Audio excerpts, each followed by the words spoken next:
I am calling tonight's Portland City Council meeting to order. It is Wednesday, there we go, July 16th at 6:01 p.m. Keelan, could you please call the roll? Good evening. Cleon Lane. Here. Murillo. Here. Novick. Here. Clark. Green. Here. Zimmerman. Here. Avalos. Here. Dunphy. Here. Smith. Canal. Here. Ryan. Here. Turtle Guinea. Here. Could you please read us the rules of order and decorum? Yes, Council President. Thank you. Welcome to the Portland City Council. To testify before council in person or virtually, you must sign up in advance on the council agenda at www.portland.gov/council/agenda. Information on engaging with council can be found on the council clerk's webpage. Individuals may testify for 3 minutes unless the presiding officer states otherwise. Your microphone will be muted when your time is over. The presiding officer preserves the order. Disruptive conduct, such as shouting, refusing to include your testimony when your time is up, or interrupting others' testimony or council deliberations will not be allowed. If you cause a disruption, a warning will be given. Further disruption will result in ejection from the meeting. Anyone who fails to leave once ejected is subject to arrest for trespass. Additionally, council may take a short recess and reconvene virtually. Your testimony should address the matter being considered. When testifying, state your name for the record. Your address is not necessary.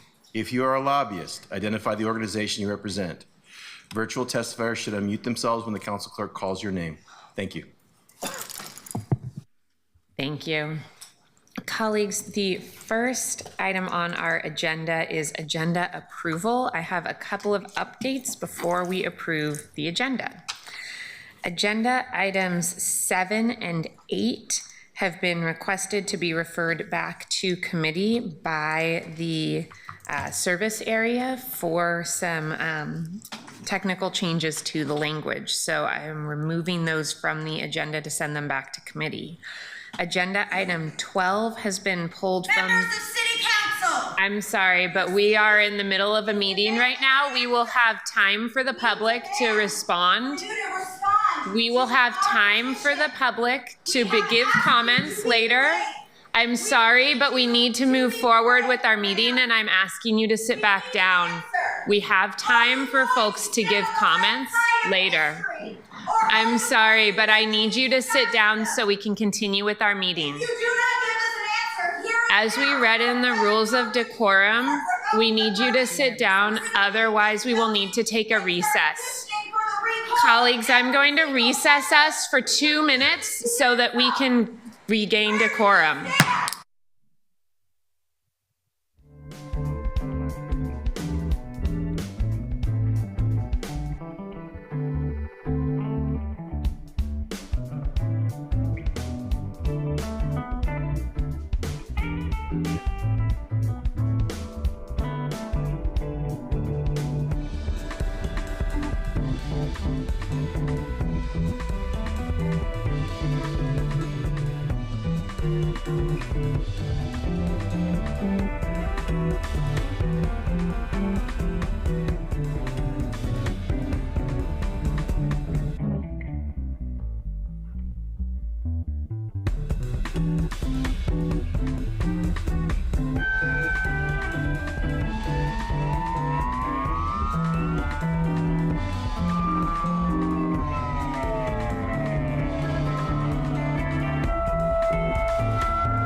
Counselor Zimmerman and Avalos, are you still there with us?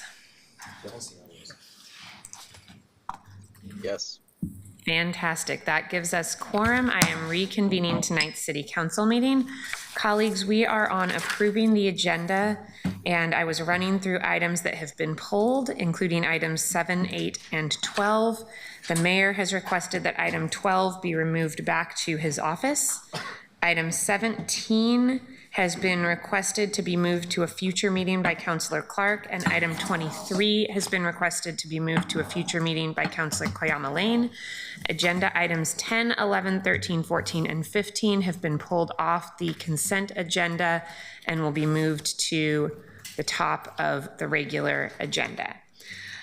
Colleagues, are there any other requests for amendments to the agenda? Councilor Zimmerman? I would request that anything that got pulled off of the consent agenda be placed at the end or after the remaining regular agenda. Thank you. I believe we have one person here for an appointment, and I am not sure which appointment that is. Item 13. Councilor Zimmerman, would you be okay if we add item 13 to the top of the agenda and move 10, 11, 14, and 15 to the end of the agenda? I think we have a consent agenda for a reason. I think we should use it. This practice of continuing to pull consent is not helpful. Understood. Councilor Green, do you have any amendments to the agenda? No, I just wanted to make a clarification. I heard you right. Did Councilor Clark requested item 17 be pulled from the agenda? Item 19. 19, okay, thank you. Yes. 19. What, Item, not 18 though? no, item 18 is still on the agenda. She in fact specifically requested that we continue with that one despite the fact that she's not here. Okay. 17 as well, let's stay on the agenda. 17 is still on the agenda. Okay. Colleagues, I have had a request to move the items that are pulled from consent to the end of the agenda. I will note that there are some people who were told they would be at the beginning of the agenda. I have offered that we keep item 13 at the beginning since that individual we've been told is here tonight, and move items 10, 11, 14, and 15 to the end of the agenda. Do I have unanimous consent for that proposal? Councilor Zimmerman? I see your hand raised. That's an old hand. Okay. Any objections? Okay. We have agenda approval. Colleagues, the next item on the agenda is public comment. Keelan, could you please call up the members of the public who are here to share some information with us today? First up, we have Andrea Haverkamp.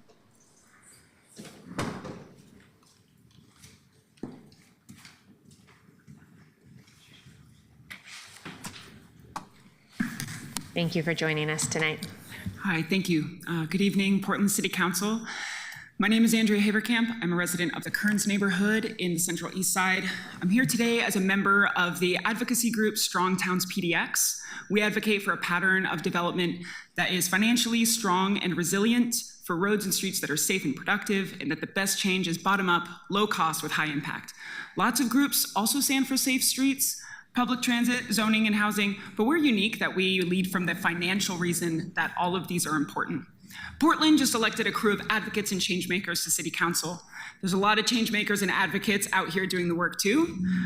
We are okay with things being messy and perfect. That's actually a core tenet of the Strong Towns approach. What we're not okay with though is inaction, things moving backwards, or waiting 5 or 10 years for change. So here's a few things Portland is doing right when we need to keep nudging it to keep going. The Peabot Public Street Plaza program. This is tremendously low cost and generates invaluable human connection, space for artists and neighbors, and supports our ecosystem of local small businesses. This low cost innovative program emerged after the pandemic of 2020. However, it was dangled for potential cuts. The plaza on 13th is having 3 blocks removed, and things feel waffling. The new plaza on Hawthorne is amazing, but it's only seasonal and temporary. Let's make it permanent and let's keep going so every one of our over 90 neighborhoods has public street access. Street dining, too. In my neighborhood, street dining is abundant, fun, and thriving. What could be a couple boring parking spots become a lively new Korean food dining place, Moon Poca, or elegant Italian food at Montelupo. My favorite Mexican torta restaurant, Guero, used to have a big, vibrant, cherished street dining structure for years until after restrictive, ever-changing regulations, fees, and an order from Peabot, it was removed. Now it's just a parking space. Street dining should be free to permit, and it should be really easy for businesses to make one. There could be pre-approved plans from Peabot, so you know exactly what 2x4s to buy and just go and build it so that we have that space. These are core human needs, to be outdoors and to have fun. These are really low cost too. Here's another couple low cost, high impact ways we can keep Portland fun and affordable for everyone. We need to simplify zoning. With all the business overlays and zoning codes that we have, there's over 900 different possible zoning combinations. For small local developers and startups, that's insurmountable, and therefore only large, out of state, big groups that have the ability to navigate it build here. We need bottom up, not overly prescribed from the top down. With my last few seconds, let us help. Strong Towns members across the nation are painting our own crosswalks rather than waiting years for crosswalks to happen. Advocates in the Bay are building benches where there's no benches at bus stops. Let's get code, ordinances, and programs going so that we bottom up can build the city. There's 600,000 Portlanders. Let us help paint and repair our own city.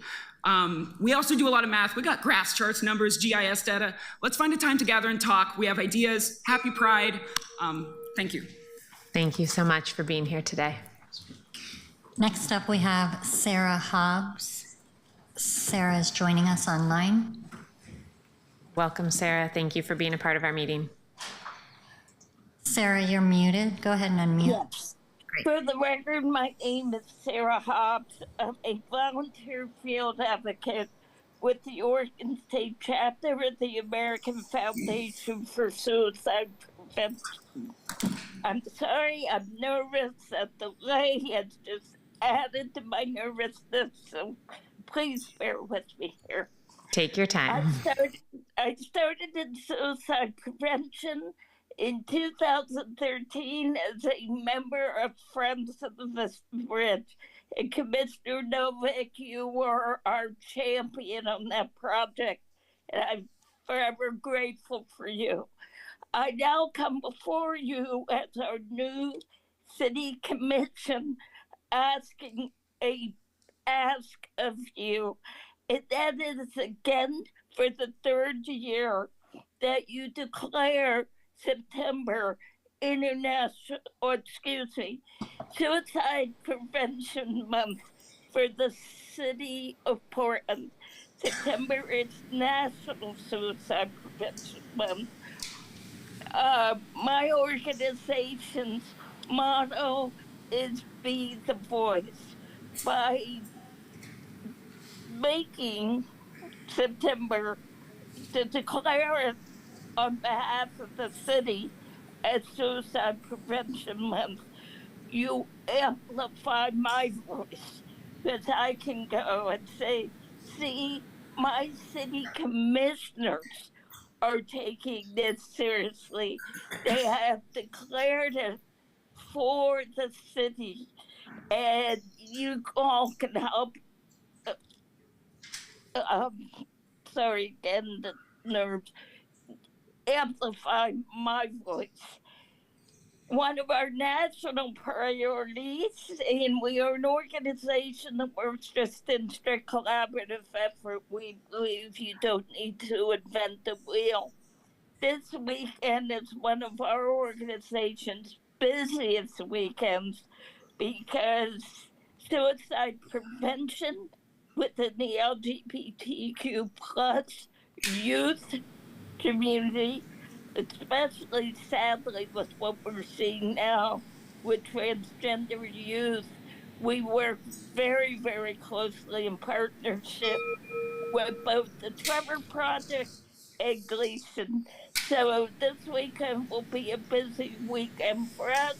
And then the first weekend in October, when we have our big annual Out of the Darkness walk, will also be another big weekend. I see that I'm close to being out of time. I appreciate your consideration. Help me to help the city. Thank you. Thank you very much, Ms. Hobbs. And I'll note that proclamations are done through the mayor's office now, but the mayor is here with us tonight and heard your testimony. Next up, we have Sharon Nassett. Welcome, Sharon. Thank you for being here. Oh, I guess this one's in the center. Mayor, council members, for the record, I'm Sharon Nassett. I'm with the Economic Transportation Alliance. Last week or so, I sent quite a bit of information having to do with transportation to your office. And then earlier today, I sent a package and I sent a request of city council. And I left the pile of the request pages at home when we handed those out, so I don't have any of my notes. I'll start with, these are two awards. This is an award, Mike Fabout is the mayor of St. John's, if anybody doesn't know that. And this is a reward from 26, and this is a award from 2011 having to do with transportation. I've worked a lot in transportation for over 20, 25 years. So this little package is telling you that we were in the Columbia River crossing. They did not follow the NEPA process, and they removed us without studying and have made false and inaccurate statements. They are doing a supplemental environmental impact statement called the bridge replacement right now.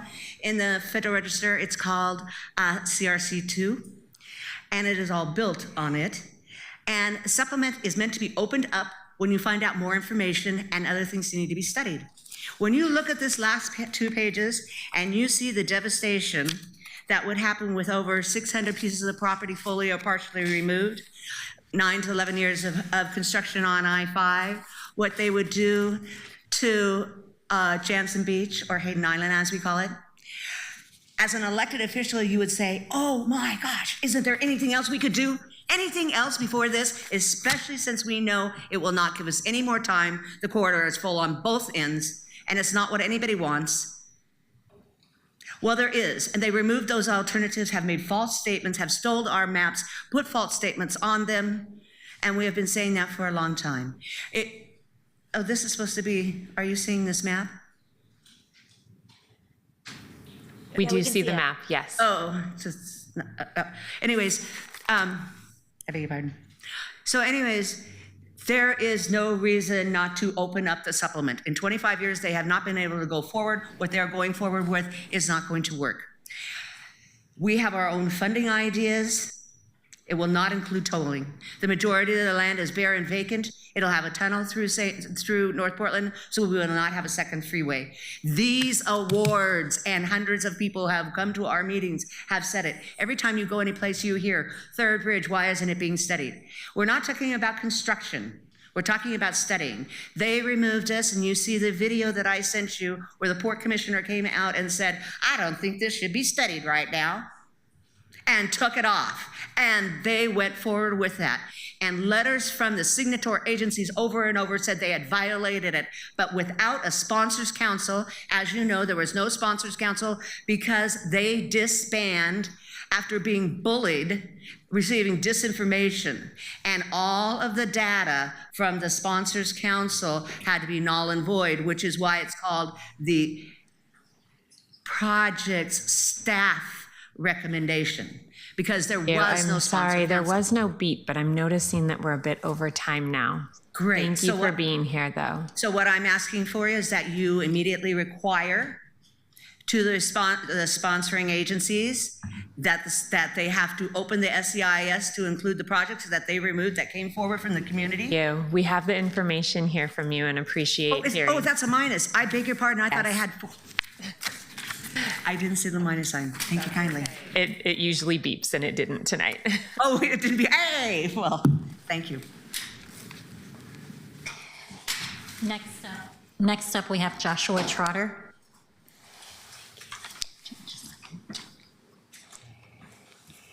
Joshua Trotter. All right, Jeff Katie. Welcome, Jeff. Thank you for being here. My name's Jeff Cady, and I live on Southeast 12th Avenue in a condominium I recently bought, which is in District 3. I have 3 transportation-related items. 1, the Union Pacific trains that block Southeast 11th and 12th at Division. 2, how scary it is to ride Max and buses around Portland. 3, the dangerous speeds on Southeast 11th and 12th between Hawthorne and Division. These Union Pacific trains are constantly blocking our neighborhood off to the south at Southeast 11th and 12th at Division. They can block our neighborhood off for an hour. For the bottom line of Union Pacific Railroad to load and unload trains, our neighborhood is extremely inconvenienced every day. What I really think about are the worst case scenarios of those streets being blocked. The response time for emergency responders into our neighborhood from the south gets impacted. There are a lot of situations where just 1 minute delay is the difference between life and death. I visited Fire Station 23, which is just south of the tracks, and they confirmed that response time is affected regularly by those trains being stopped. Southeast 11th and 12th at Division has to be the worst railroad crossing in the city. Now, that man just died under a Max train trying to beat the Union Pacific because he knew that it can stop for up to an hour. You know, and I'm guilty of it myself when riding my e-bike. It's human nature. Also, due to these long wait times, the streets become full of angry drivers. People lose their minds, and it becomes a road rage zone on 11th and Division. The long-term goal should be to either take the train under or cars, bikes, and pedestrians over there. But I think Union Pacific Railroad should be held accountable to keep our streets open. The only way is for this city council to make it painful for their wallet to block our neighborhood. How about a $100,000 per minute fine for being stopped? Yes, please. Make them pay for the construction project. I need to ride TriMet daily, and I would like to talk about how scary it is to ride Max and the stain it puts on the image of our city. I'm confident people arriving for the first time from the airport are stunned and scared that so many addicts high out of their mind are riding it. Some wheel their whole house and bring large bags of cans along with them. This shouldn't be allowed.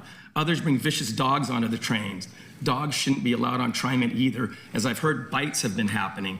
I believe it, as I've been barked and viciously growled at on it. As a side note, I personally believe that forcing a dog into homelessness should be considered animal cruelty. I'm a dog person, and they need a loving home, proper dog food, and veterinary care. The only time I feel safe on Max is when the security is on board. I would like to challenge every council member to go ride Max to and from work every day alone with no security. Maybe if you required all city and TriMet employees to ride TriMet to work, things would improve. I mean, don't you all want safe and clean public transportation in our city? I recently witnessed a major A major violent altercation on the FX2 bus at the OMSI stop between a high addict and another rider. At least make sure people pay before getting on Maxer buses. Wouldn't that be a novel concept? It shouldn't be a warm place to hang out for hours on a cold and rainy day for free. A TriMet bus driver told me he wasn't allowed to enforce fares. Why do you think the max ridership is so far down? It's unsafe, unsanitary, and downright scary. It's the same reason the whole downtown has been abandoned and that big pink building is empty. Lastly, the cars on Southeast 11th to 12 between Hawthorne and Division are going way too fast. I see zero traffic enforcement on my street. Thank you. Thank you very much for being here and for squeezing so much into those 3 minutes. Hearing from you. That completes communications. Thank you, Keelan. Colleagues, the next item on the agenda is the committee referral report. I will try to do this quickly.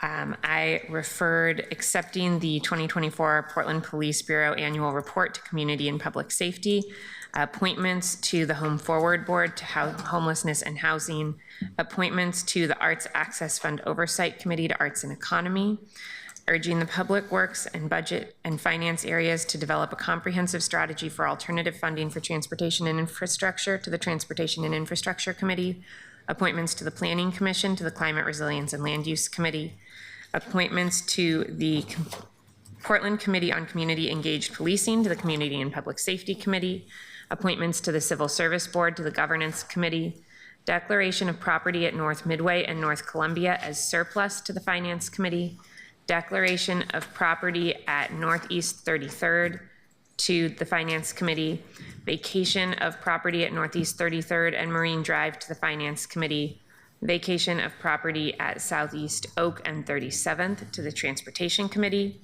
the 82nd Avenue project property rights to Transportation and Infrastructure, approving findings to approve alternate contracting measure for the Burgard Bridge project to Transportation and Infrastructure, appointments to the Portland Utility Board to Transportation and Infrastructure, declaration of property as surplus and approval of a property swap from PBOT to ODOT to Transportation and Infrastructure, and appointment of members to PSEF to Climate Resilience and Land Use since our last meeting. The next item on our agenda is the City Administrator's Report. Mr. Jordan, would you like to give us an overview of anything you have in there? Thank you, Madam President. I will keep it very brief. Just a couple of things. One, early in the report under service area highlights, we note that we'd like to use this report in the coming months to regularly report to council regarding all the budget notes that we have and report progress. We used to do that just at fall and spring bumps, but what we used to call those. So now I think we will be able to give you a more real-time update on budget notes. That won't preclude us from having contacts with you on specific notes for other reasons. Some of them are pretty complex and we need to have some interaction on getting those done, but we'll do some regular updates there. I wanted to thank whoever emailed us from a Gmail address that let us know that our risk report didn't have enough column width to accommodate the numbers, so that was reissued, and I appreciate somebody bringing us to that. And then lastly, we are very close to being able to bring council, this is coming attractions, a report on contracting. We're developing a prototype report that we'd like to bring you in the coming months that will report on all contracts, not just the ones of a certain size. So look forward to that. And with that, I'd be happy to try and answer any questions, Madam President. I believe Councilor Avalos has a question. Oh, okay. And for folks in the room, I'll just note there are only 6 of us at the dais, but we do have 2 colleagues who are online. So we do still have a quorum. Go ahead, Councilor Avalos. Thank you.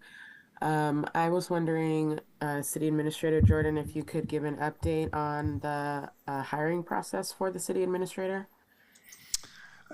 Thank you for the question. I believe there is a packet of information that is coming to council, if you don't already have it, regarding the work that we did last year in developing a successful candidate profile. It has a lot of information in there about the focus groups and the survey work that was done last year in preparation for getting ready to go out. We have a consultant on board, a headhunter, that will be We will give you, I would say within the next week, you will have a draft process of how we will go through the review for the city administrator position and the engagement of council and stakeholders in that review process. I am hopeful to be on the street, if you will, with that recruitment by the end of the month or early August. Hopeful also to close that around Labor Day. September will be quote unquote review month, where we will go through a process of reviewing candidates, multiple layers. For all candidates, I like to call it Hell Week. They're very strenuous, but I know that this is the first hiring process for a city administrator, and it's going to be a very important issue for everyone in the community, and certainly for council and the mayor. And then looking hopefully through that process to make an offer to a candidate sometime in October. And my hope is that somebody's in the chair by Thanksgiving. That may be a little optimistic, but that's our schedule and that's our hope. Does that help, Councilor Avalos? Yes, it does. Sorry. Sorry, y'all. It does help. I also was wondering if you could give us more updates in the future about the process to involve the community in that search. I would love to be a part of that. I think the council should be a part of, especially promoting to our constituents opportunities for people to weigh in on that search. So I just wanted to flag that. I would love to hear more, and I'd like to participate more in that discussion. Absolutely. Thank you, Councilor. Thank you, Councilor. And colleagues, I'll note that there is a survey that went out to all of us as a first take at our opinions on this that I believe is due by the end of the week. Colleagues, are there any more questions for Mr. Jordan? Okay. The next item on our agenda is the consent agenda. And I believe we have 2 items left on the consent agenda. Is that correct, Keelan? That's correct. Okay, and I'll note that we have a new type of agenda item that is on consent.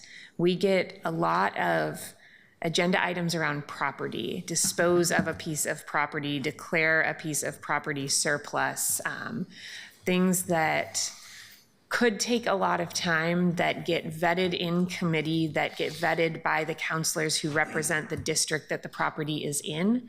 And I am starting to put those on consent. If you have thoughts about this as we move forward, please let me know after this meeting. But my intention is to put agenda items like that on consent moving forward, knowing that if there's a specific agenda item somebody has concerns with, that can be pulled off. I'll note that I am not adding eminent domain items to the consent agenda because I know that those can sometimes have additional complications, but those other property related items I'll be putting on consent moving forward unless I hear from anybody after tonight that they have concerns with that. Keelan, could you please move us forward with consent? Yes. Cleameline. Aye. Murillo. Novick. Aye. Green. Aye. Zimmerman. Avalos. Aye. Dunphy. Aye. Pinal. Ryan. Aye. Bertolini. Aye. With 8 yes votes, the consent agenda is approved. Okay, colleagues, we moved one item that was pulled from consent to the top of the agenda, agenda item 13. So we are going to jump to agenda item 13 now. And I don't have a full script because it's on consent. Because this was on consent, we don't have plans for a report of the committee staff summary. You do have that committee staff summary posted online though. I believe this came out of public safety. And Counselor Novick, I'm not sure if you or Counselor Canal had the gavel this day, but you are here and he is not. So would you like to give us an overview? I think I actually did have the gavel. We had two candidates come before us for the Committee on Community Engaged Policing, and we moved forward the nomination of Gabrielle Pachia, who has a background as a policy analyst, a performance auditor, and a community clinic administrator, but definitely has a background in mental health, and we're very impressed with her. There was another candidate, Dian Salazar, who did not move forward because we had 5 people and it was a 2-to-1 vote with 1 vote against him. So that means that we are going to be 1 short, I think, on that PCCEP board. Thank you. Counselor Canal, did you have anything to add to that overview? Yeah, just that it was presented as one document and then divided and voted on separately. But I agree with Councilor Novick's comments that we're very impressed with the candidate who is before us today in the committee, and we're excited to have the vote to formally confirm her. Great. Colleagues, any comments or questions? I have a question. Counselor Ryan? Yeah, I'm just co-chairs. When there's a vote, it's 2-to-1. What's the protocol? Will you look at that again since there were 2 people that were absent? Well, I mean, the rule is in order for something to move forward, you have to have a majority. Actually, I don't know if that means, I don't know if there's a provision for bringing somebody back.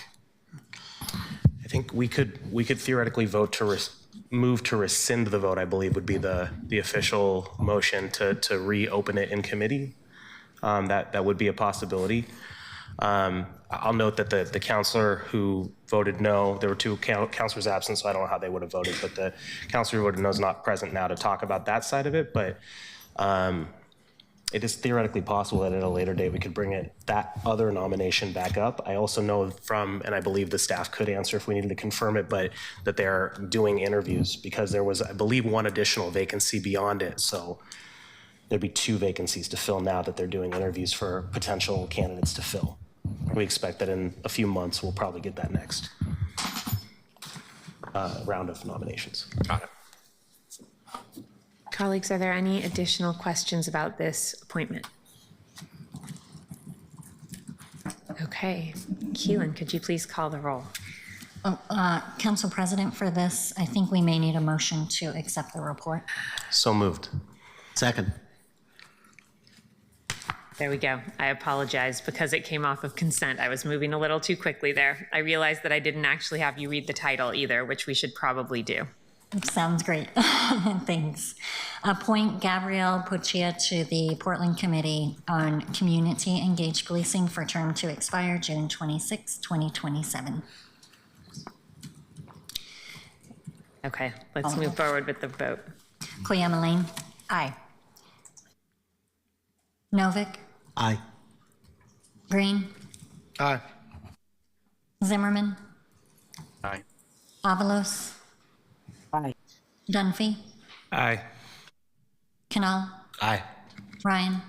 Aye. Proto-Guinea? Aye. With 9 yes votes, the appointment is confirmed. Thank you. Keelan, could you please read our next agenda item, which I believe is agenda item 16? Is that right? That's correct. Item 16, amend system development charge exemptions code to add a temporary exemption for residential housing projects.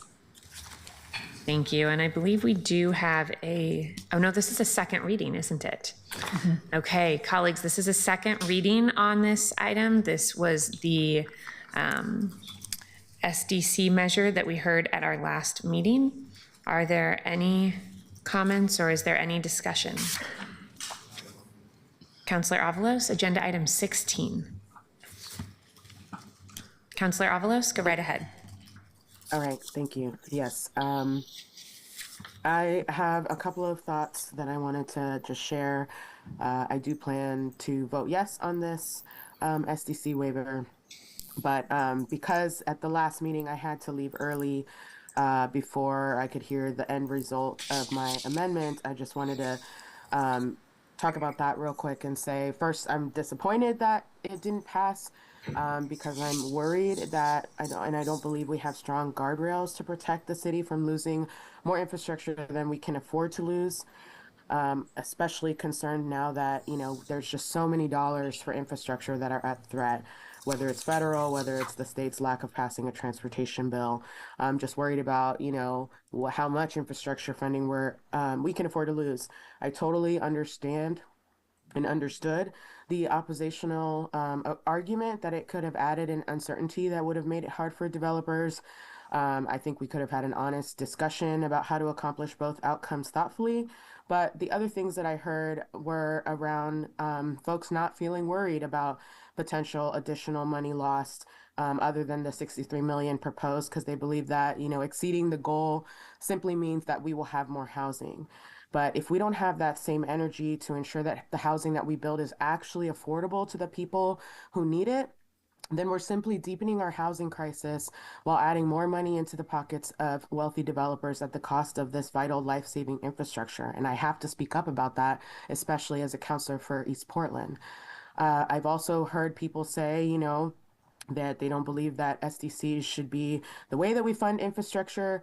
I agree, but I remain interested in hearing ideas that people have about how we do that infrastructure if we don't have that. I think both can be true, that it's not the best tool and that it's one of the few tools that we have to build infrastructure that will just continue to be under grave threat during this Trump administration. Should we lobby the state to adjust this way that we spend for SDCs? Absolutely. But should we forego millions in SDC just on principle because it doesn't fund everything that we want or need it to do? No.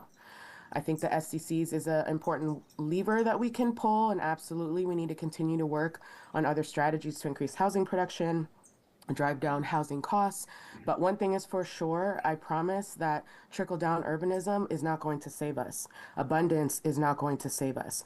We need actual housing for all wages, stages, and ages, and that takes intentionality, not growth just for growth's sake. So I just felt that I had to put those thoughts on the record. At the end of the day, I will be voting aye, but I remain concerned about how we will continue to fund infrastructure that our entire city needs, but especially my district. Thank you. Thank you, Councillor. Councillor Ryan? Yes, thank you, Council President. Thank you, Mayor Wilson, and thank you, DCA Oliveira and your team for bringing this innovative legislation forward. I just want you to know my staff attended a tour of a District 2 multifamily property being built now, and the developer did confirm that they have multiple projects that this waiver will allow them to break ground on much sooner than they ever would have. This is the type of incentive we need to let the housing industry know we are ready to partner with them to reach our housing goals. I'm really excited to vote aye. Thank you, Councillor. Councillor Green? Thank you. I just want to briefly note that, I've been a big champion of this approach for a long time. I think it's exactly the right signal we need to be sending.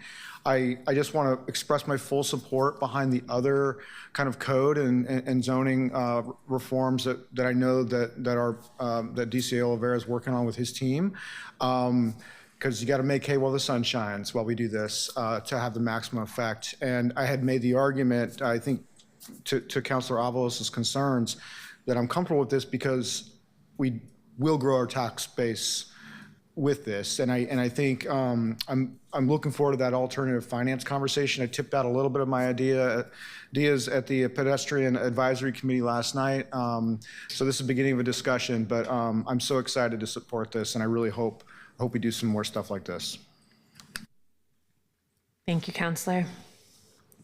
Colleagues, I do support SDCs, and I do think that they are a really important tool, and I don't take lightly the fact that we're foregoing tens of millions of dollars of revenue for public infrastructure at a time when we have so many infrastructure needs.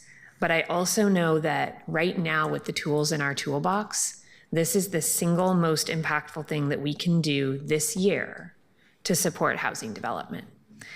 And right now, kickstarting our housing pipeline, getting folks back to work, getting more housing open so that we can start to address the affordability crisis in our city and the growing numbers of folks who are homeless in our community needs to be a top priority.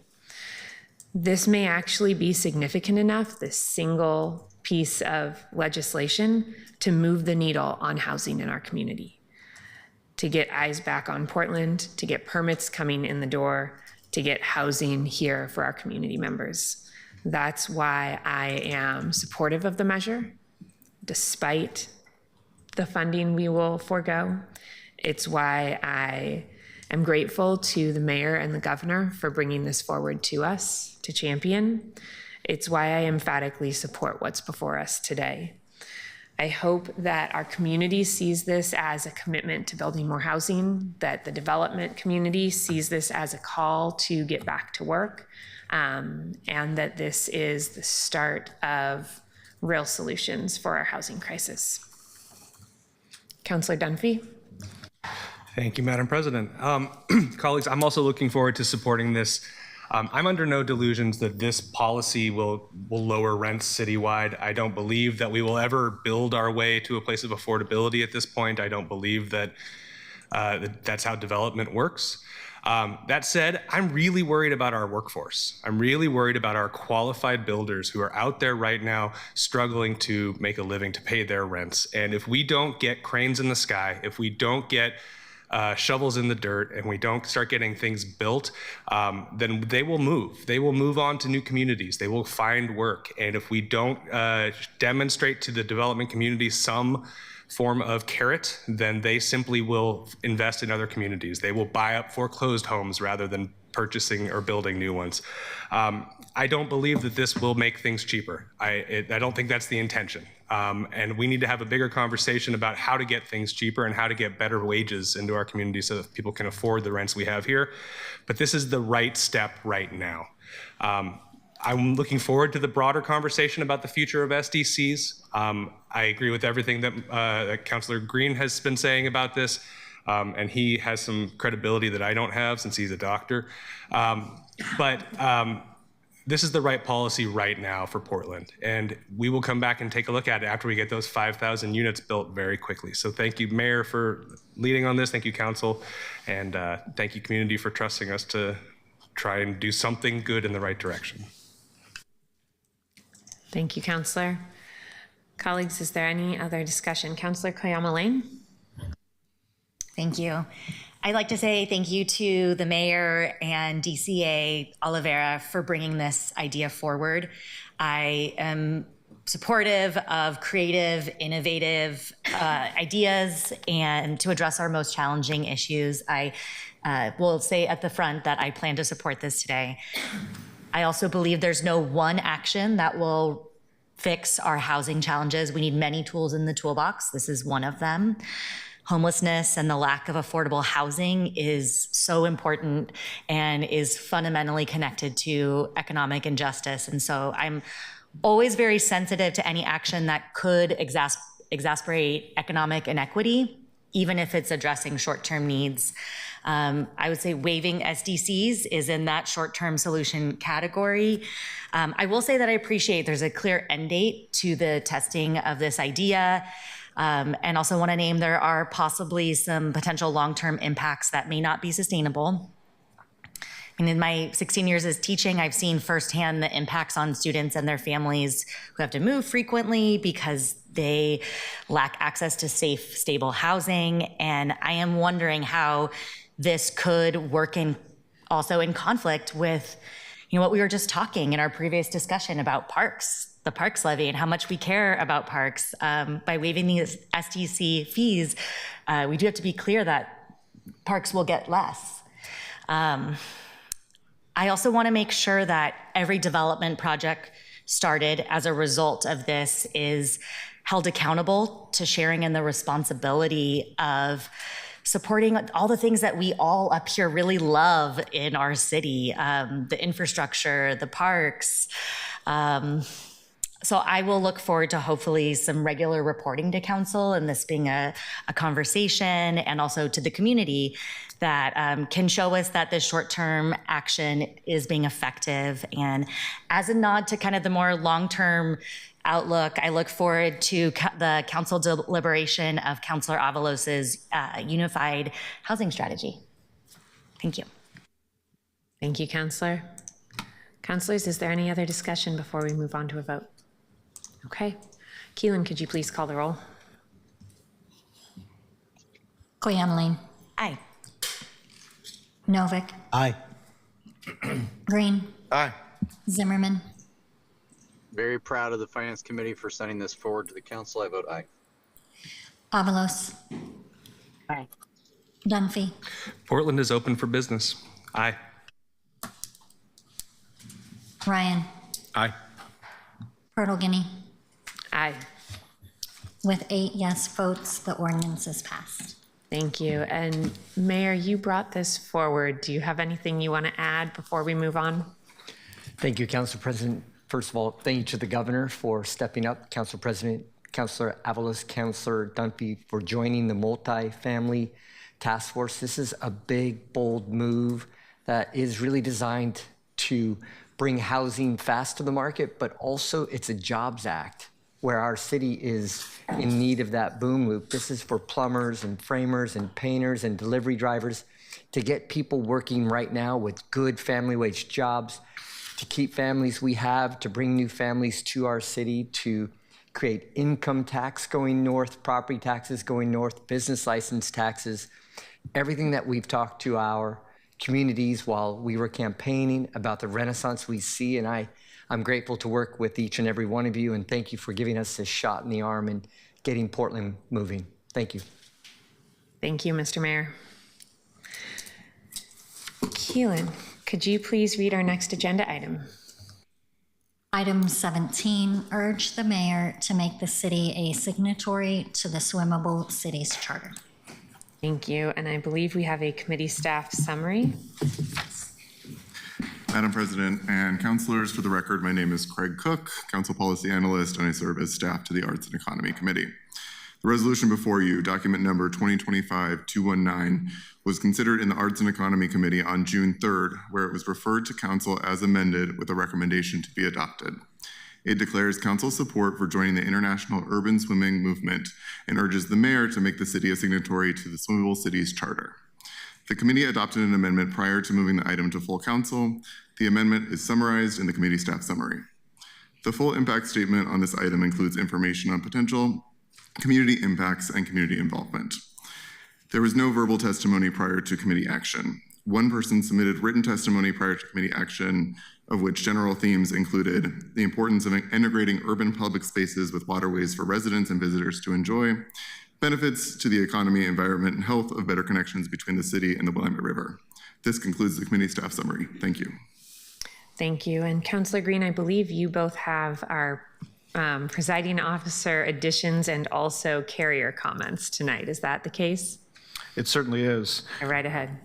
Briefly, just as the presiding officer of the committee, I just recall it being very fun. People were excited.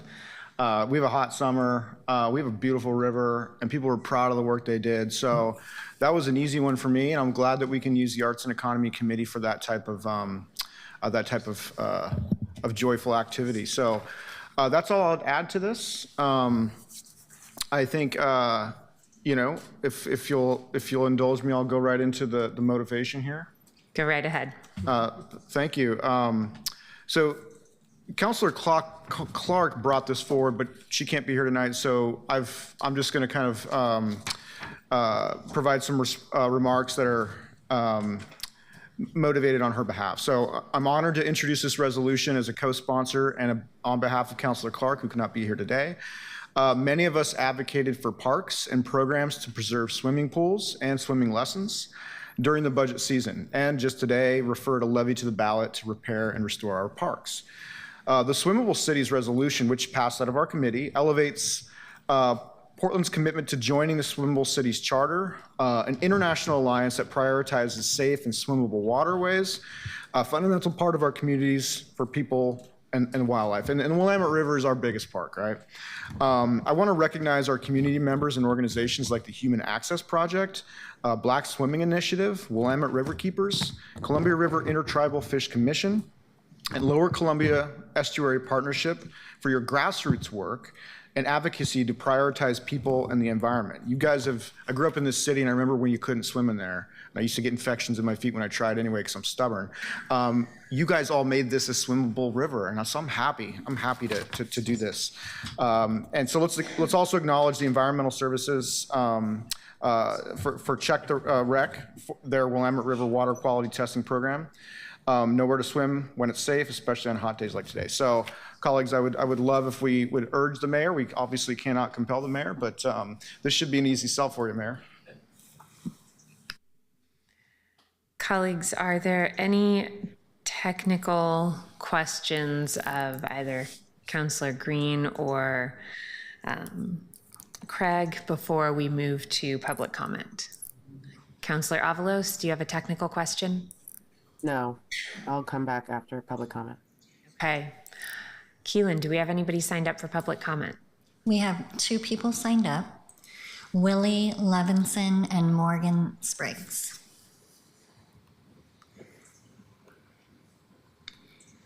Let me see if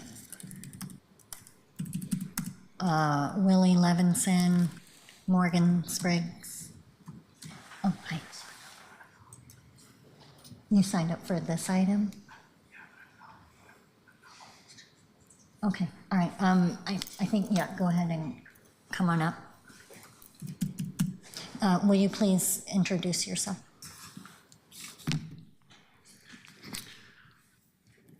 Hi, members of the council and our mayor. My name is Jacob Griffith, a citizen in District 4, and I'm here personally and to represent the Sunrise Movement in Portland. One of our biggest issues today is climate change and pollution. In recent history, city projects like the Big Pipe Project have acknowledged the problem to keep sewage out of the river. Regrettably, and pretty bare minimum thing to have accomplished. As you all might and should know, we are experiencing the 6th mass extinction event. What the city has not done well is properly addressing how terrible of a habitat the Willamette River is. Ultimately, pollutants like mercury harm both humans and the ecosystem. So joining the Swimmable Cities Charter would be a worthwhile step towards bettering Portland and its third places. Climate change is an unarguably disastrous and real problem that is largely blunted by the poorest Americans. The fish and majority of Portlanders don't put copper and mercury into our river. River pollution is the peak symbol of capitalism's disregard for our ecosystems, so let's keep whittling away at the pollution in our rivers by urging Mayor Keith Wilson to become a signatory of the Swimmable Cities Charter. Why should we let up when it comes to stopping climate change and stopping its environmental impact and social impact, especially when those polluting do not? I yield my time. Thank you very much. And that completes testimony for this item. Okay, colleagues, I suspect that at least one of those individuals would like to testify and may be joining us a little bit later. So we may, although I think we should move forward with this, we may want to give them some time when they get here. Councillor Avalos, go right ahead. Yes, hi.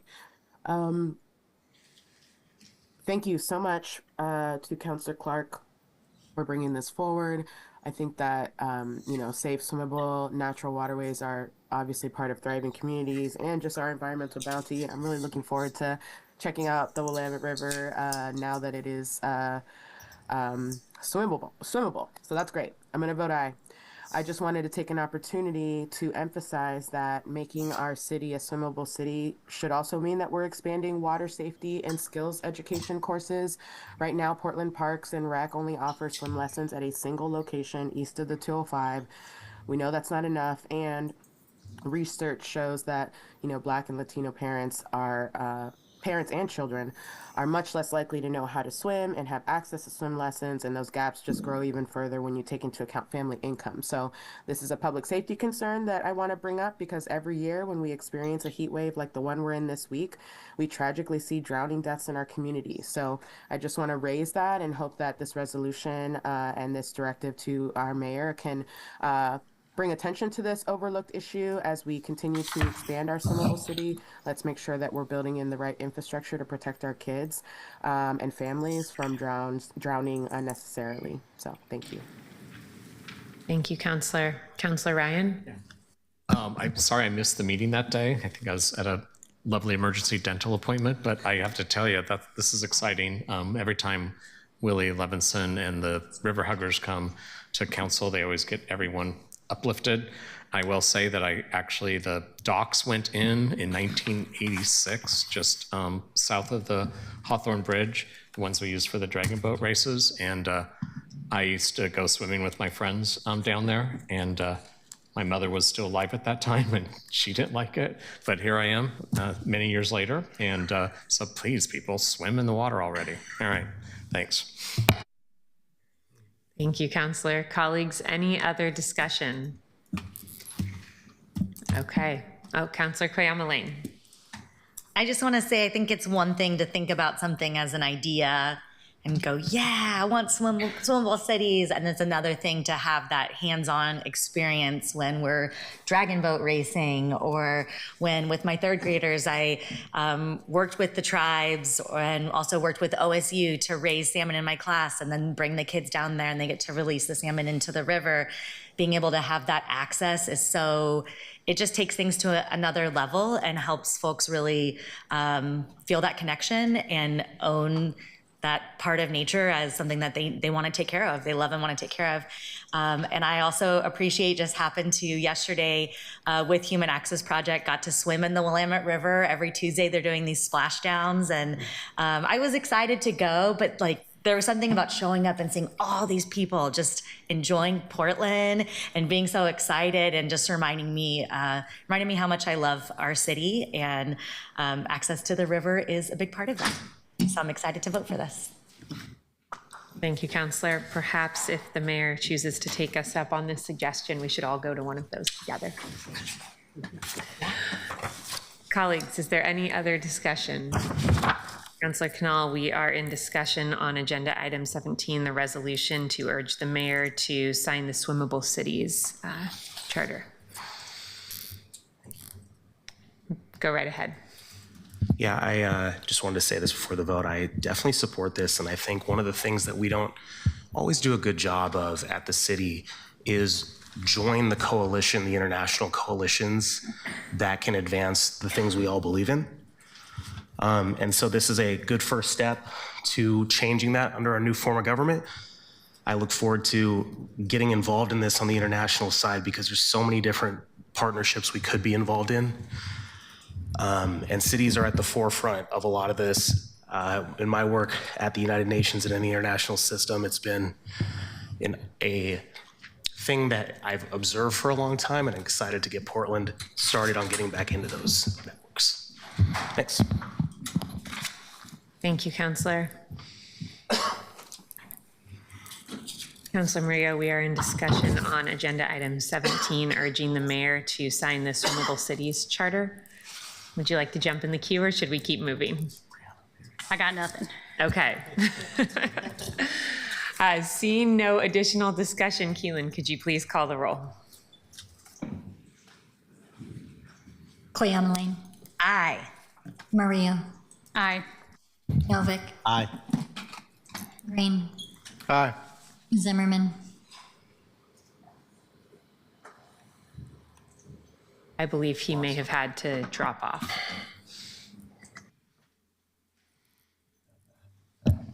Avalos. Aye. Dunphy. Aye. Canal. Aye. Ryan. Aye. Bartleguiney. Aye. With 9 yes votes, the resolution is adopted. Thank you. Keelan, could you please read our next agenda item? Item 18, urge the Public Works and Budget and Finance Service areas to develop a comprehensive strategy for alternative funding for transportation and infrastructure. Thank you. And colleagues, we have a committee staff summary from Claire Adamczyk. Claire, go right ahead. Madam President and councilors, for the record, Claire Adamczyk, Council Policy Analyst and staff to the Transportation and Infrastructure Committee. The resolution before you, document 2025-265, was heard in the Transportation and Infrastructure Committee on July 7th, where it was referred to council with the recommendation it be adopted. The resolution urges the Public Works and Budget and Finance service areas to work collaboratively in developing a comprehensive strategy for identifying and evaluating alternative sources of transportation funding. It emphasizes the importance of inclusive community engagement throughout the process and requests a detailed report be submitted to appropriate committees by December 1st, 2025. The report should outline potential funding scenarios, summarize stakeholder input, and address key considerations for implementation. Additionally, the resolution urges the governor to convene a special legislative session to pass a statewide transportation funding package aimed at preventing further cuts to both local and statewide transportation budgets. The committee adopted an amendment prior to moving the item to full council. The effects of the amendment on the original resolution are summarized in the full committee staff summary posted online. The full impact statement on this item includes information on financial and budgetary impacts and community impacts and community involvement. Regarding public testimony in the committee, one person provided verbal testimony and one person submitted written testimony on the resolution prior to committee action. General themes included impacts of the legislative session outcome on transportation funding and the resulting need for the city to identify and pursue alternative funding sources, a request for a special legislative session to consider and enact a comprehensive statewide transportation funding package, and prioritizing the maintenance and preservation of existing transportation and infrastructure systems. That concludes the committee staff summary. Thank you very much. Councillor Murillo, I believe you have our carrier and both the committee and the carrier report since Councillor Clark is absent today. Is that correct? That's correct. Thank you. Go right ahead. Well, Claire did such a fabulous job on the summary. I don't have much more to add. I will say this was brought by Chair Clark, so I'm just doing this in her place as Vice Chair of the Transportation and Infrastructure Committee. I think we all know that Portland's transportation system is facing a critical funding crisis and that this funding decline has been compounding for year after year, and it has created a lot of budget cuts within the Transportation Bureau that are now impacting our infrastructure, our staff, and just the general functionality of the Bureau. Our system has been funded through a lot of unsustainable sources that are heavily reliant on fossil fuel generated revenue and parking fees. And with the rise in fuel efficient and zero emission vehicles, our traditional funding sources no longer keep up with the needs. Our dire situation was further exacerbated by the failure of the Oregon legislature to pass a statewide transportation package in 2025, which was quite literally their only job this legislative session. And that will require further cuts to the Portland Bureau of Transportation. Portlanders deserve a stable transportation system that supports them and provides critical maintenance and safety measures for our infrastructure.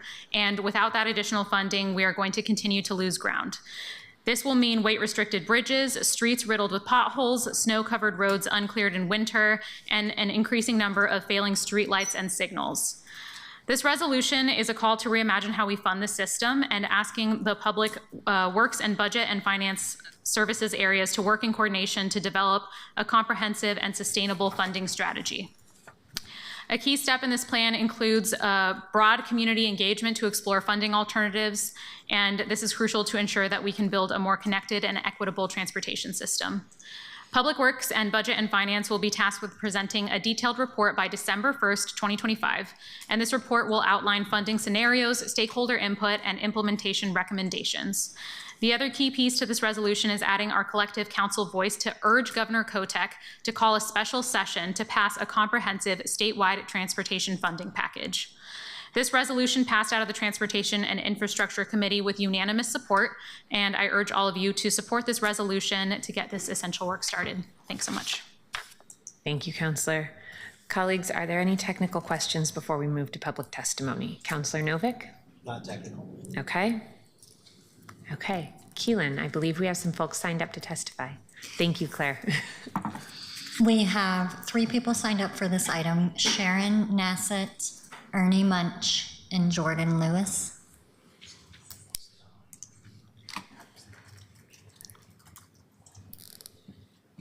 Welcome back. Thank you. Mayor and Council, thank you for having this at the same night. I would like to suggest 3 or 4 or 5 funding ideas that we are not doing right now. And I've thought about them a lot, so I'm going to go over them briefly. But if you've got questions, ask. First thing is, you've probably noticed on your electric bill that they know how to tax you, how to take the money, where to send it, how to do it. Well, in 2005, I was at JPAC, and they were talking about smart meters. were capable of telling you exactly how much energy was used and exactly by what equipment in your house. And they could easily tax people and wanted to put it on your bill in 2005, at which point elected officials in our area and federal-wide said, well, we want to hold off. No, we can get mild tax, get into their pocket further. That's almost 20 years ago. They get rebates, they're harder on our roads, and they're riding free tax. Oregon was the first to do a gas tax, and now we need to be the first to do an electric tax. Everything's in place, and they're able to do it. Also, every place that has electric of 220 is an incomplete charging station. All they need is a receptacle to be a charging station. Asking the electric companies to put out a bond and put those on private property, they will make the money back. We would immediately have it all over, not have to spend any of our own money on that infrastructure, and be able to require people to not use electrical fueled items in areas where you don't want it. They can also form a way where you can connect to it, charge it yourself, and be able to use anybody's electrical service. This has already been done for 20-some years. We need to be doing it. It came in the 1980s. That's a funding source we don't have. The other thing is we have a deposit on pop bottles, a non-refund that was done to solve sabering, litter, and vandalism for individual bottles of beer and pop because they're all over the roads. Great idea. But we didn't do it for bottles of wine. We didn't do it for other things and hard liquor. Think about a liquor store. Think of 10 cents on every one of those, but not refunded back. Nobody's gonna whine when they spend $12 or $15 on tequila and spend 20 cents more on a tax and have it non-refundable. So if you did that on all bottles of wine and you did it on all liquor bottles, you would have a funding source for forever, and anybody that didn't wanna pay that tax just didn't have to buy into that. Then it's a new bill. The next thing is bonding infrastructure. We have several ports in our area. Port of St. Helens, I know that's not in their area, is Deepwater Port. Doing infrastructure bonds with other things is something that we should be looking at. And once we move all this freight and everything off of our city streets and onto the Third Bridge Freeway corridor, think how much it's not going to be ruining your streets. Thank you very much and have a lovely evening. Thank you very much.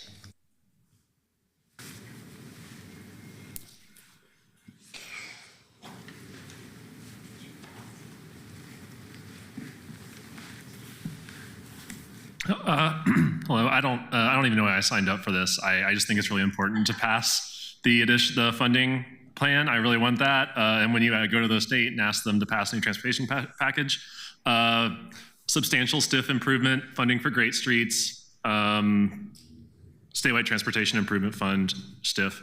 I'm pretty tired. I don't have much else to say. Just please pass it. That's what I'm here for. Thank you very much.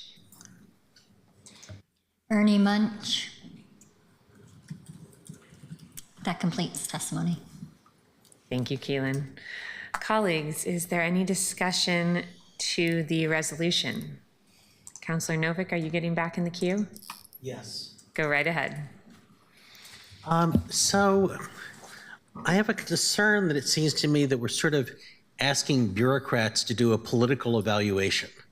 We're asking the staff to identify viable options for funding. And it's going to be up to the council to decide what we think is politically viable, what we'd be willing to support, what we would think that the voters, if we're sending something to the voters, would tolerate. The staff can obviously look at various funding mechanisms and say, using these mechanisms, here's what we would need in order to generate the revenue to do X. But I really think that it needs to be a collaborative process between us and the service areas. And I'd like to, before voting for this, I'd like to see some language changes to reflect that rather than making it sound like it's just up to the executive to figure out what's politically viable for us. And let me see if I can get my computer unslept. It says, Now be it resolved, the council urges the Public Works Service Area, in collaboration with the Budget and Finance Service Area, to develop a comprehensive strategy to identify and evaluate viable alternative funding sources. What I'd feel comfortable with, I realize this is quite a departure, would be the council resolves to work with the Public Works Service Area, et cetera, and then be it further resolved that the relevant committee and the service areas shall prepare and submit a comprehensive report to the council no later than December 2025.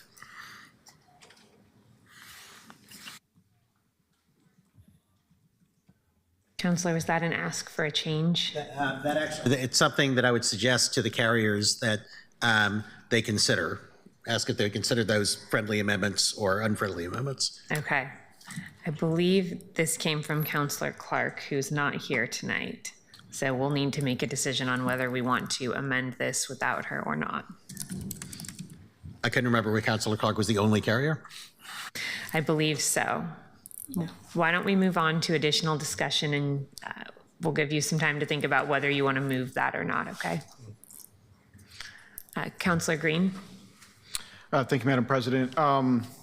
You know, I got in the queue to talk about other things, but I just want to address that. I think I would be happy to support an amendment tonight. I was in the committee. I amended the original one that called on the governor to call the special session.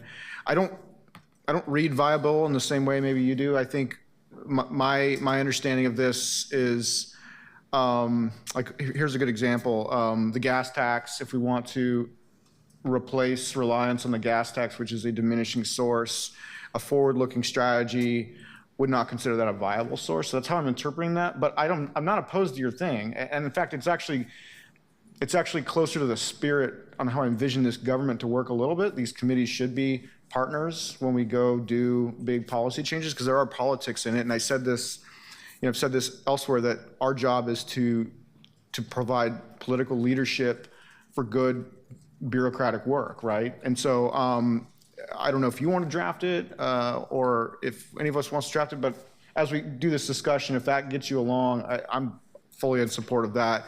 The things I wanted to say, though, when I went in the queue was just that if we pass this, and I hope we will, I think I would like to take up the question of bonding in conjunction with what this revenue produces, because we do have capacity to bond against a defined revenue source, and that is how we accelerate our investment in infrastructure, in my view. That's not something we want to define in dry ink tonight, but I'm just teasing the conversation here and sharing a little bit on how I think about this and how I will think about it as a member of the T&I committee, a member of the finance committee, and it just connects a little bit to the SDC discussion. So let's draft it. I'll support it. Thank you, Councillor. I trust that the two of you are working on that right now. Okay. Councillor Canal, go right ahead. Thank you. I'm open to the conversation as well when that feverishly paced working session is concluded. I'm very supportive of this broadly. I think that doesn't mean it couldn't be improved through that, but I am very supportive of this broadly. And I think it's important that we say in no uncertain terms to the state to get their stuff together, because as Councilor Murillo put it, they had one job, and this was a really big deal for us. And I think we had our budget is reliant upon.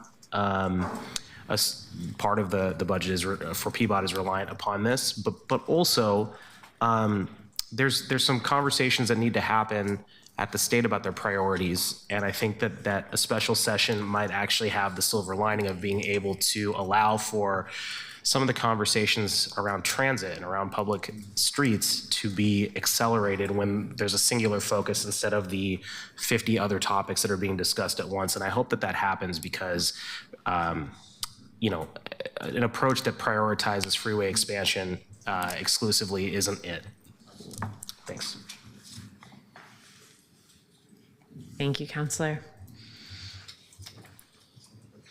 Colleagues, I'm going to very slowly ask if anybody else has any discussion while our colleagues, Councilors Novick and Green, work on some amendment language. Councilor Ryan, you're going to save us. Thank you. Well, yeah, thank you.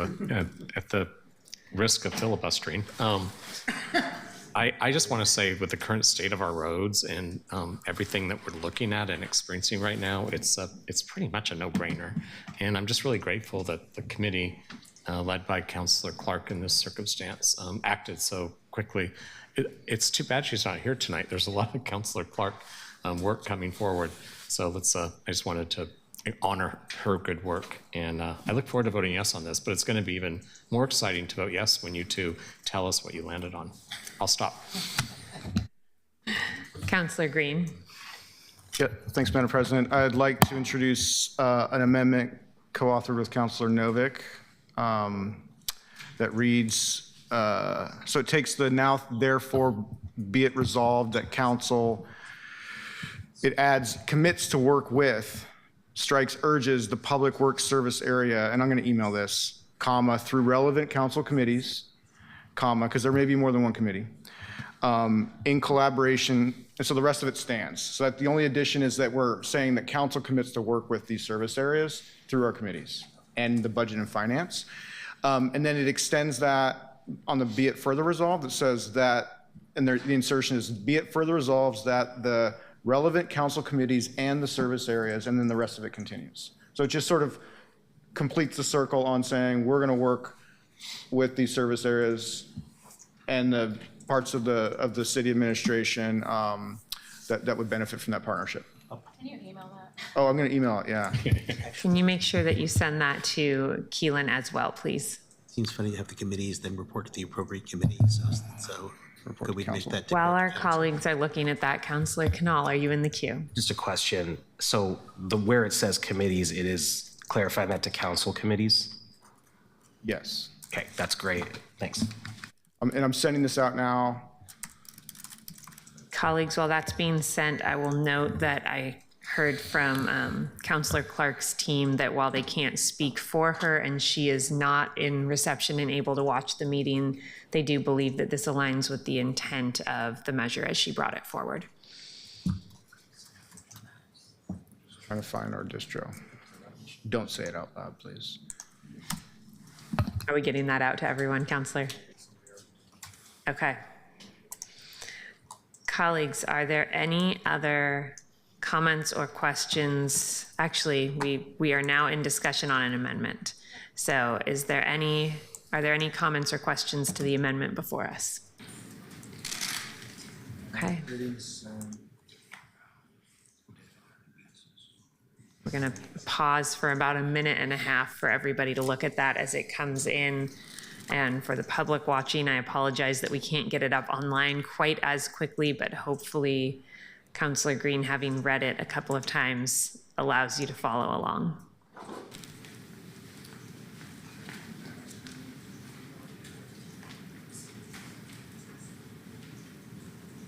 I think we're okay. It's not hugely substantive. Okay.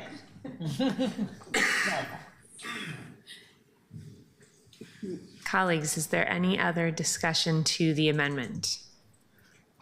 Seeing none, Keelan, could you please call the roll on the amendment before us, which includes council committees in the work with the Public Works Service area in both the first and the last therefore clause?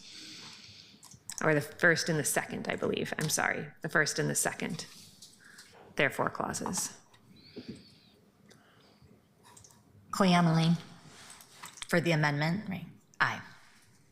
Maria. Aye. Novick. Aye. Green. Aye.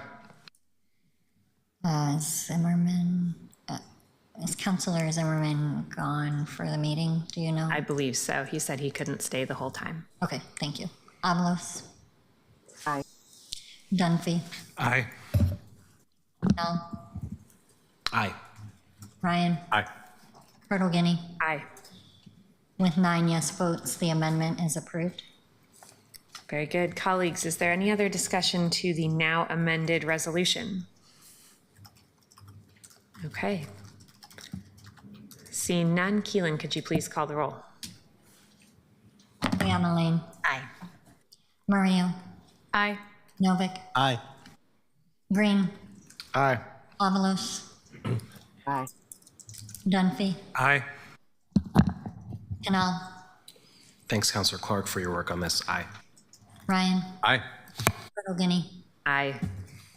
With 9 yes votes, the resolution is adopted as amended. Thank you. I'm looking to see if our guests are here yet, who we had said we would let testify, but I don't see them in the room. So why don't we move on to the next agenda item, Keelan?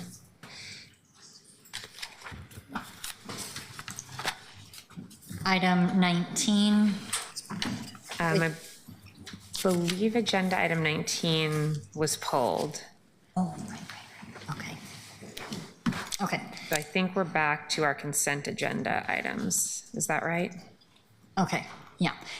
Did you want me to read the title for 19 or just move on to the? We took it off the agenda in agenda approval. Okay. All right.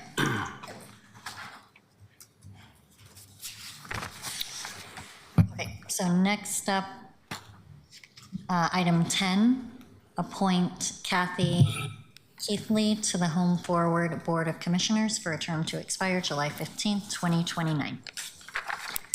Thank you. And I believe this came out of the Homelessness and Housing Committee. Councillor Avalos, is there anything that you'd like to share with us? Councillor Dunphy actually presided. Councillor Dunphy, go right ahead. Absolutely. So, colleagues, as you may know, Kathy Keithley serves currently as a Gresham City Councilor. She's being appointed to the City of Gresham spot on the Home Forward Board. For those of you who don't know, Home Forward is our housing authority. The City of Portland has the authority to appoint.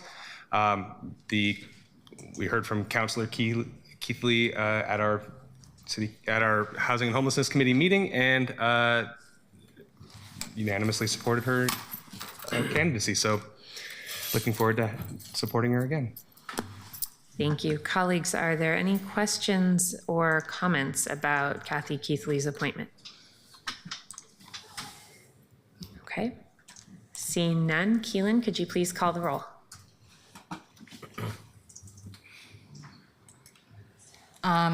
For this item, sorry, just, yes, great, thanks. Koyama Aye. Mario. Aye. Novick. Aye. Green. Aye. Avalos. Aye. Dunphy. Aye. Null. Aye. Ryan. Aye. Turtle Guinea. With 9 yes votes, the resolution is adopted. Thank you. And could you read our next agenda item, please? Item 11, appoint and reappoint members to the Portland Parks and Recreation Board. I need my mic on. Councilors Novick and Murillo, I believe this came from your committee, and I'm not sure who presided that day. I think that I did. Okay, Councilor Novick, take it away. We considered the nominations of 6 people to the Portland Parks and Rec Board from a variety of backgrounds and industries. The goal was to have board members that represented a variety of ages and professional experience. This group achieves those goals and more with folks representing architecture, farming, horticulture, and just good old regular volunteering. The committee recommended this group unanimously, and we hope that the full council will seat them. Thank you. Colleagues, is there any discussion on agenda item 11? Councilor Canal? Thank you. I'm in the unusual position of appointing or voting on an appointment of my own replacement on the Parks Board because my partial seat is here. I wanted to mention just for this that one of the conversations we've had around the Bureau, and we referenced it earlier in the Parks Levy conversation, was the need to prioritize recreation as highly as parks. And I just wanted to take the opportunity to commend Michelle and everyone involved in the recruitment for actually working on that, because this is a conversation we've had in the past, and we often are in the position of lovingly, gently criticizing when the bureaucracy isn't doing everything the exact same way, and I want to make sure we're also recognizing when they do. I was really impressed with the candidates and their backgrounds on the whole, and there are a few particular members that you'll read the bios of here who talked about ensuring that not only recreation is prioritized, but another key priority for me, which is ensuring that we are not merely creating equity in our programs, but actually seeing those metrics realized in who's actually utilizing parks and recreations programming or just visiting the parks. And that was another item that came up in this conversation in committee. So thank you so much for that to the Parks Bureau. Thank you, Councillor. Colleagues, any other discussion on the appointments to the Parks Board? Okay, seeing none. Keelan, could you please call the roll? Yes, and Council President, for this item, I believe it is a report, so we'll want to. So moved. Second. There we go. Moved by Canal, seconded by Novick. Great, thank you. Koyama Lane. Aye. Mario. Grateful to everyone serving. Aye. Novick. Likewise, aye. Green. Thanks for your service. Aye. Avalos.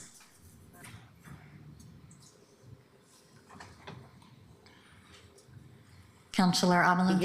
Did you not hear me? I said aye. Yeah. Can you hear me? Thank you. Dunphy. That we can. Aye. Canal. Aye. Ryan. Aye. Bertelguiney. Aye. With 9 yes votes, the appointment is confirmed.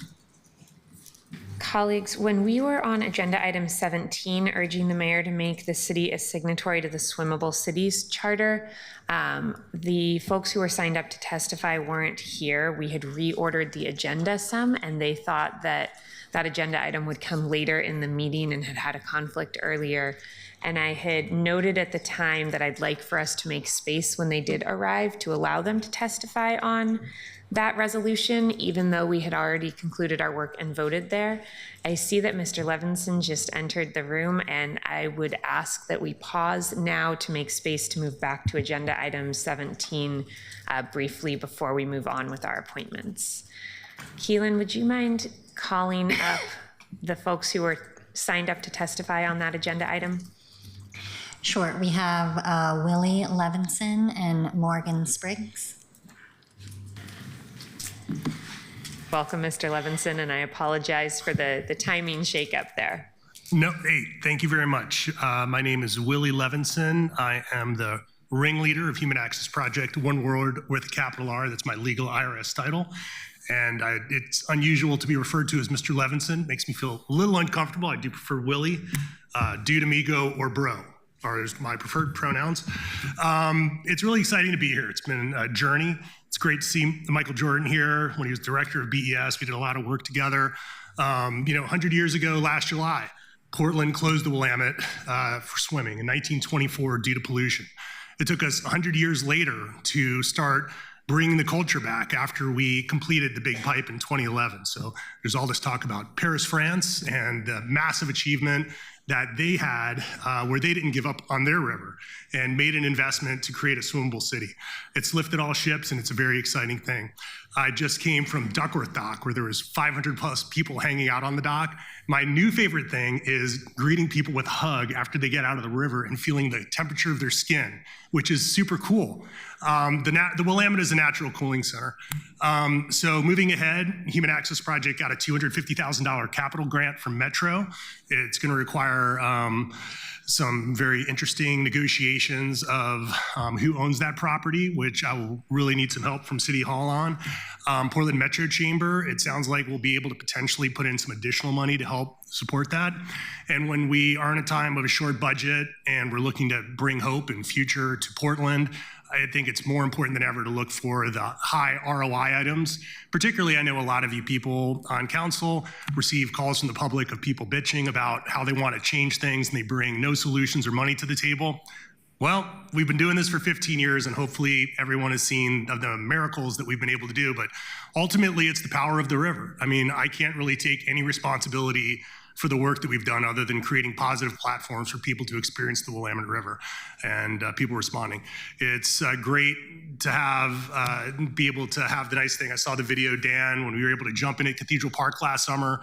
We removed 150 tons of concrete from that beach and fundraised to replace the dock. Commissioner Green and Commissioner Clark, thank you so much for championing this.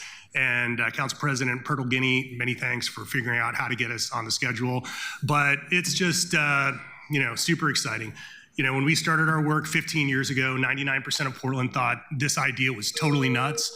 Now I think probably only 90% does. But that is massive change. We're getting somewhere. And ultimately, a livable city to me is one that you can ride your bike to in the summertime, take a dip in the river. It is our liquids public space that brings out the best in people. So many thanks, y'all. And this is just kind of the platform for everything we have moving ahead. A lot of everything that's exciting and imaginative that's happening in Portland right now seems to be touching the river. It's great to just be right in the mix and have all of you guys as partners. Thank you very much. We have Morgan Spriggs online. Good evening, Council, and thank you again for passing. My name is Morgan Spriggs, and I'm the co-founder of the Black Swimming Initiative. And just wanted to share just some thoughts, kind of move the prepared statement away. It is electrifying to see the BIPOC community when they first interact with the rivers. So on the 26th of this month, we're going to be doing yet another set of lessons in the Willamette. We've also been very successful over the last couple of years of doing lessons out at Swan Island on Lindbergh Beach. And we've also originally have done lessons on Broughton Beach. What this resolution really communicates to the community is that the water is open. It's available to all. When you go into Portland State, if you happen to get an opportunity to go take a look at the archives there, where they've preserved many of the legacy Black newspapers that don't exist anymore, but they were able to do that. It's striking to see at the turn of the last century, African Americans swimming in the waters out at Cannon Beach in through there when it was available to us to be able to swim. And now that we have this public declaration that this is something that the city wants to continue to do, we have people that are willing to take that leap to walk into the water, get their feet into the mud, feel the flow of the river on them. I think this is exciting to changing the relationship of a historic community that's been removed from aquatic opportunities towards it. So again, I think, on behalf of the BSI and our families, thank you so much for passing this resolution. And again, thank you for this opportunity to speak to you tonight. Thank you very much, and thank you for your flexibility, both of you, with the timing this evening. We appreciate hearing from you, and I know it's a little anticlimactic that we don't have an action right afterwards, but we thought it was important to make sure to have your voices as part of the conversation. Yes, many thanks. And I would like to add that I am testifying in a wet swimsuit.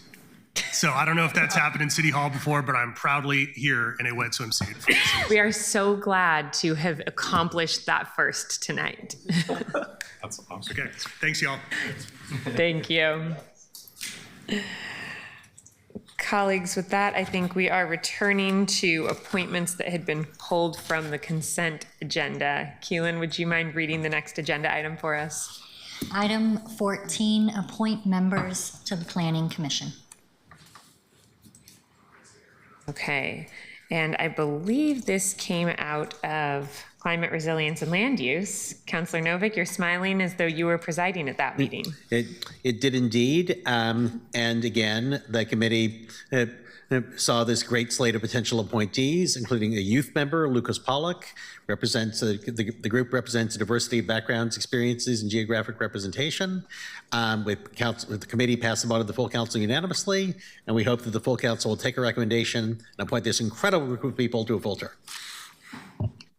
Thank you very much. Colleagues, are there any questions about these appointees? Any discussion? Okay, then I will just add a thank you to the folks who stepped up to be appointed today. And Keelan, could you please call the roll? Yep, and for this item also. Is this a report? This is a report. I would take a motion. So moved. Second. Okay, I think we're going to go with Novik Ryan there. Thank you. Koyama Lane. Thank you for your service. I vote aye. Maria. Aye. Novik. Thank you for stepping up. Aye. Green. Aye. Avalos. Aye. Dunphy. Aye. Null. Aye. Ryan. Aye. Bertolini. Aye. With 9 yes votes, the appointments are confirmed. Thank you. Can you read our next agenda item, please? Item 15, appoint Matt Donahue to the Arts Access Fund Oversight Committee for term to expire December 31st, 2028. Thank you. And Councillor Green, Councillor Ryan, were one of you presiding over this meeting? I think I was. Okay, Councillor Ryan. Sure. Please. Yeah, we were fortunate to have someone with so much experience that wants to be a part of this committee. Some of you might know Matt because he was on the tax oversight board that comes to this council once a year, and just very passionate about the arts. In fact, I saw him at the Portland, the Metropolitan Youth Symphony concert like the week before. So he's just really active out in the community, and he's ready to serve. And we all know he has great expertise as a volunteer. And so I'm delighted to bring him forward. Thank you so much. Colleagues, are there any questions or comments about this appointee? Councillor Canal? Just wanted to ask, has there been a, have we seen this committee actually really take up the conversation around the tax itself and its mechanism, not merely reviewing expenditures, tracking progress, assessing outcomes, but the conversation about how we collect it and those sorts of maybe chronologically earlier in the process conversations? That came up, I recall, in the committee. I do recall Charity Montez saying that was something that they need to bring back to the actual arts office, but it's not something that's put into the role clarity of the people on this commission. So the answer is no, they haven't taken that up. Their job is to ensure that the dollars get to the school districts as specified by the legislation. Yeah. So I would suggest that you'd reach out to the arts office and have some more dialogue about that. Yeah, I guess there are few places where I see a good thing, which this is, that has nonetheless a large disconnect between the broader public and the bureaucracy, at least the way it's portrayed as this. I get complaints about the arts tax much more than I would imagine for a $35 tax. And I think it's largely mechanism based, but it's not exclusively that. So I'm always curious about committees. It is an oversight committee, but it's in the name, right? So we're clear on what it does, but as a vehicle or as a conduit to broader community engagement around potential changes to the structure. And I know there's an appetite to at least explore that from everybody. Mm-hmm. I don't think anyone's sitting here being dogmatic about it, and I don't mean to imply that, but I am curious about, not from the perspective of Mr. Donahue, but from the perspective of the broader committee as an institution, whether or not that is a place for that type of conversation, or if it could be, or rather a conduit to broader community conversations around the tax itself, as opposed to exclusively the arts office. Does that make sense? I'm not sure if I'm explaining that question correctly. I think you're in your legislative role right now, and I think it's something that we would take up in dialogue at the committee, but to put it on this specific committee with this specific charge goes beyond their charter.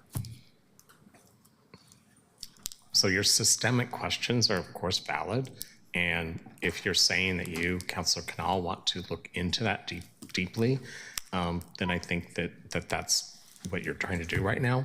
But I think doing it in the confines of this person on this committee is not what you're trying to do, but it's happening right now in this conversation. No, my question is less about, I think it's appropriate when we do this to ask what is the role of a committee broadly in the context of its area of work. That's what I'm asking. It's not about this. Councillor Dunphy, were you the one that actually had this dialogue with the candidate? Absolutely, and volunteer? yeah, I am I similarly hear a lot of complaints about the arts tax, and I am actively working on exploring proposals for what a replacement would look like. And at this hearing, I actually asked about that. I asked about whether or not the Arts Oversight Committee would be a resource in order to help us be a thought partner about that. Because I do think that more than anybody else in the community, they are currently positioned to understand how the program is working and how it isn't.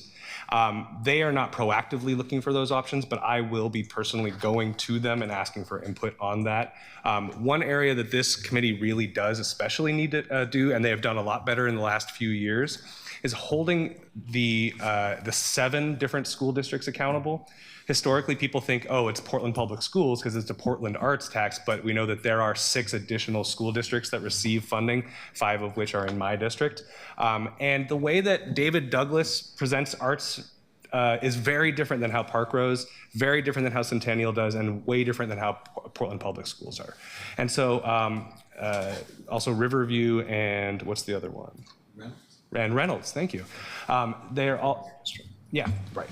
Thank you. And so my urging to them specifically was to look across the districts and make sure that even the small districts are being equal in how they're administering these things, that the kids are getting the right amount of education, and that when we set terms for these school districts to receive these dollars, that those terms are being met, because we know that in past years they have not been. Certain school districts have not been meeting their matching funds. Certain school districts have been using these funds to supplement. And so that is really what I was particularly excited about this candidate, Matt Donahue, because of his experience at the TSCC on making sure that the letter of the law is being followed. And I think they will be great thought partners on what comes next for the arts tax. Thank you. That satisfies my concerns. Thank you. I'm glad we were able to bring in the other part of the discussion there. Councillor Dunphy, is that what your hand was raised for? Okay.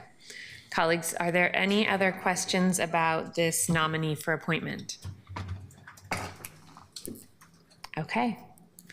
Keelan, could you please call the roll? Wait, it's a report. Could we get it? I move. Second.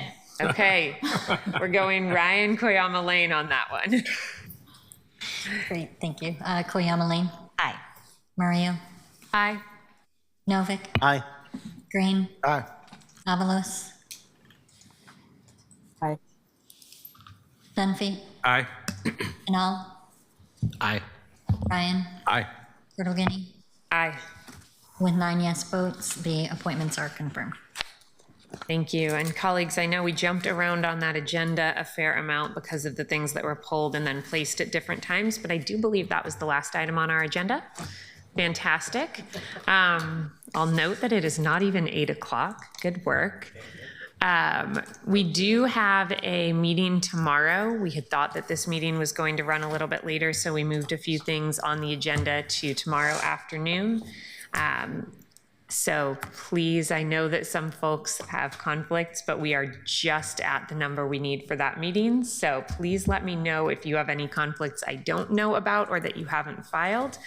Councillor Knoll, are you in the queue for a point of order? I am. Colleagues, I would ask for unanimous consent to be allowed to change my vote on an item that is already closed, which is item 16, amending system development charges, from to a yes vote.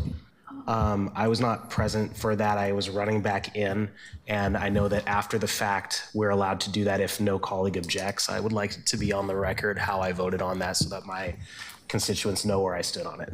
And colleagues, without objection, we can actually allow this through unanimous consent. Are you making a request for the same agenda item?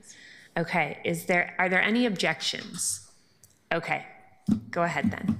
Keelan, could you please take Councillor Knoll and Councillor Murillo's votes? Yes. Mario. Aye. Canal. Yes. That's 10 yes votes, and the ordinance is passed as amended. Okay, 10-0 on that one.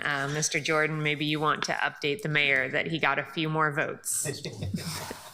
Thank you, colleagues. With that, I will close our meeting and see you all tomorrow.